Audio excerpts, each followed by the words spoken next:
So we're doing a little contest here on the Canadian Bushcraft group, and the contest is you have to take tinder, submerge it in water for the count of 10, and then light it with just a ferro rod. Sounds harder than it is. You just got to do a little bit of prep and choose the right stuff. So as you can see, throws good sparks. I'm going to put this away for a moment.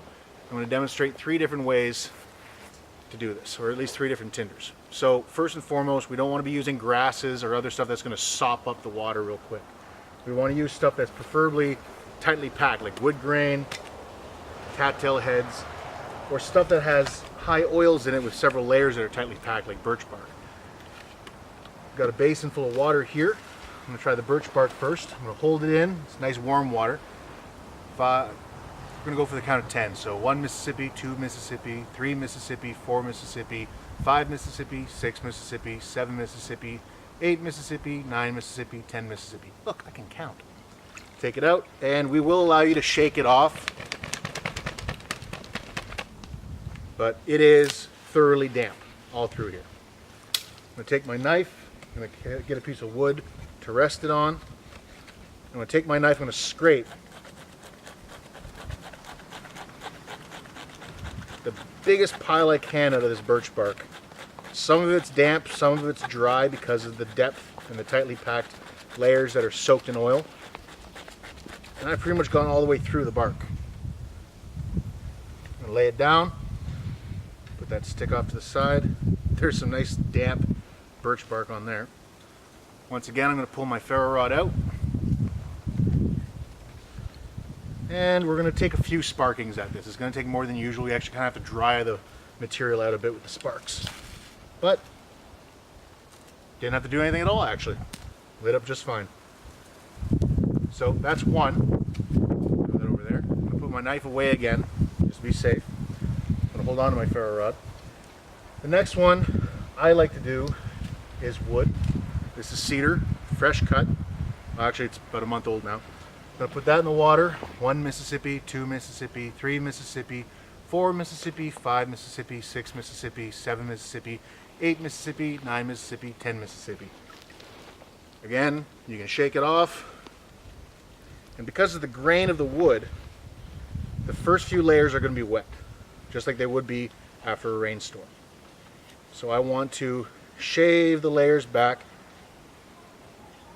and make the biggest pile of shavings that I can.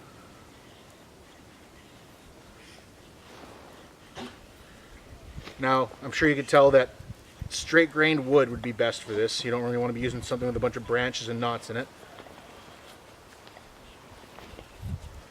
I'm going to shave back and shave back, pushing it out of the way as I go.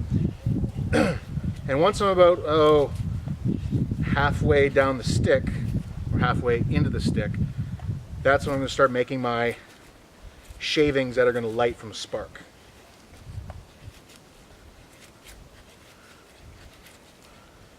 I'm going to start making them finer,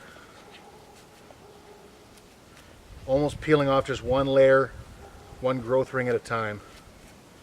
A couple of bumps over here that I got to shave down before I can go fine, but now this sometimes takes a lot of sparking, but cedar's pretty good at burning too, so I'm not too concerned. And now I'm just going to make some really fine, paper thin shavings. I'm going to lay that down right in the wet snow. Find my ferro rod, take my knife,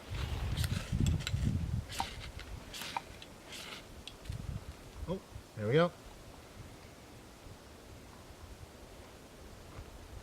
Now that's not burning hot because, oh, and she's out, but she lit up, which is really the goal, but I want to make this look nice. So I'm going to throw a few more sparks in there, see if I can get to go.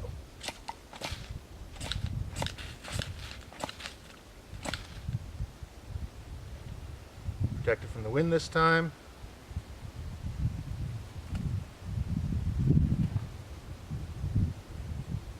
And we've got fire. And again, that's damp material. Well, the outside is damp, and that's the real secret to this tinder selection. So again, I'm going to throw it out of the way. This one, I'm not going to need the knife until the very end. And I'm going to take a cattail head. These guys we selected specifically. Again, you're choosing the right tinder. In the birch bark, I want the thick stuff, fluffy and loose. I want the nice tightly packed layers of grain. The cedar bark, cedar wood. I want straight grains, I'm not fighting it all the way. And with the cattail heads, we don't want any that have the seedy fluff already out. We want these things pretty much not hermetically sealed, but that's the closest word I have for it. We want these tightly packed still, not broken open.